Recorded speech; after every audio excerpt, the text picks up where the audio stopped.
അസ്സലാമു അലൈക്കും. Welcome back to Arza's world. ഇന്ന് ഞാനൊരു ചട്ടിനി ബോണ്ടയാണ് ഉണ്ടാക്കുന്നത്.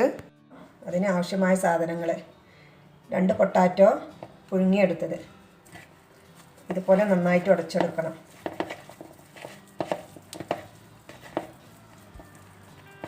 പിന്നെ വേണ്ടത് കുറച്ച് തേങ്ങയും കുറച്ച് പുതിന ഇലയും, പിന്നെ 2 അല്ലി വെളുത്തുള്ളി, ഈ വലുപ്പത്തിലുള്ളൊരു ഇഞ്ചി കഷ്ണം, പിന്നെ കുറച്ച് ഉണക്കമുന്തിരി, ഒരു ചെറുനാരങ്ങ, ഒരു മുട്ട പൊട്ടിച്ചെടുക്കുക, പിന്നെ ബ്രെഡ് ക്രംസ്, ആവശ്യത്തിനുള്ള ഉപ്പും. നമുക്കിത് എങ്ങനെ ഉണ്ടാക്കുന്നതെന്ന് നോക്കാം. തേങ്ങയും വെളുത്തുള്ളിയും ഇഞ്ചിയും പുതിനയും കൂടി മിക്സിയിലിട്ട് നന്നായിട്ട് അരച്ചെടുക്കണം. ഇതുപോലെ നന്നായി അരച്ചെടുക്കണം. വെള്ളം ചേർക്കേണ്ട ആവശ്യമില്ല കേട്ടോ. ഇനി അഥവാ അരയണില്ല എന്നുണ്ടെങ്കിൽ 1 ടീസ്പൂണ് വെള്ളം ചേർത്തിട്ട് അരച്ചെടുത്താൽ മതി. അപ്പോൾ നന്നായിട്ട് ഇതുപോലെ അരിഞ്ഞു കിട്ടും. നല്ല പേസ്റ്റായിട്ട് അരിഞ്ഞു വരണം. ഇനി ഇതിലേക്ക് എടുത്തു വെച്ച നാരങ്ങ പിഴിഞ്ഞ് ആവശ്യത്തിന് ഉപ്പും ചേർത്ത് നന്നായി മിക്സ് ചെയ്തെടുക്കണം. ഇതിൽ നിന്നും കുറച്ചെടുത്ത് കൈകളയിൽ വെച്ച് പരത്തി 1 ടീസ്പൂൺ ചമ്മന്തിയും 2 ഉണക്കമുന്തിരിയും വെച്ച് ബോളാക്കി എടുക്കണം.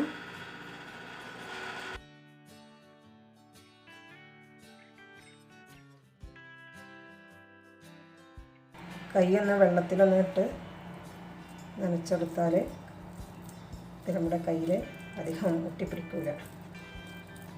ഇനി ഇത് മുട്ടയിലൊന്ന് ടിപ്പ് ചെയ്ത്, മുട്ടയിൽ ഞാൻ ആവശ്യത്തിന് ഉപ്പ് ചേർത്തിട്ടുണ്ട് കേട്ടോ.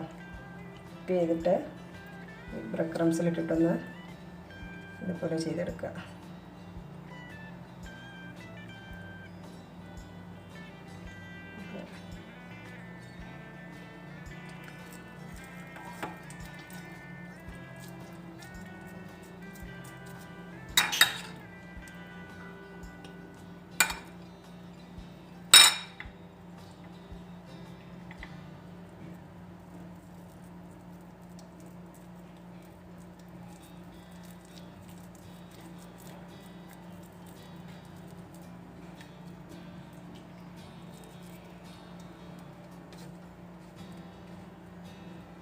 എല്ലാം ഇതുപോലെ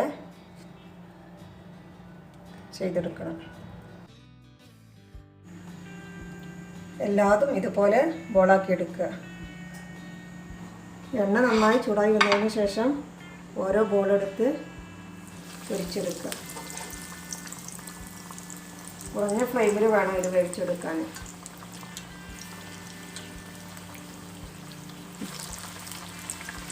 ഇത് 4 മണി ചായയുടെ കൂടെയൊക്കെ കഴിക്കാൻ പറ്റിയ നല്ലൊരു സ്നാക്കാണ്. നിങ്ങളുടെ ഇഷ്ടത്തിനനുസരിച്ച് ടൊമാറ്റോ സോസിൻ്റെ കൂടെയോ മയോനൈസിൻ്റെ കൂടെയോ ഒക്കെ കഴിക്കാവുന്നതാണ്.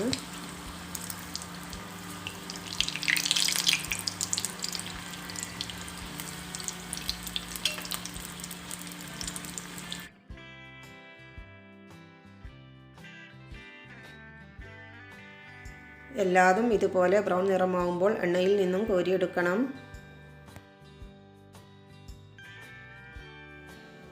അപ്പോൾ ചട്ടിനി ബോണ്ട എല്ലാം പൊരിച്ചെടുത്തിട്ടുണ്ട്.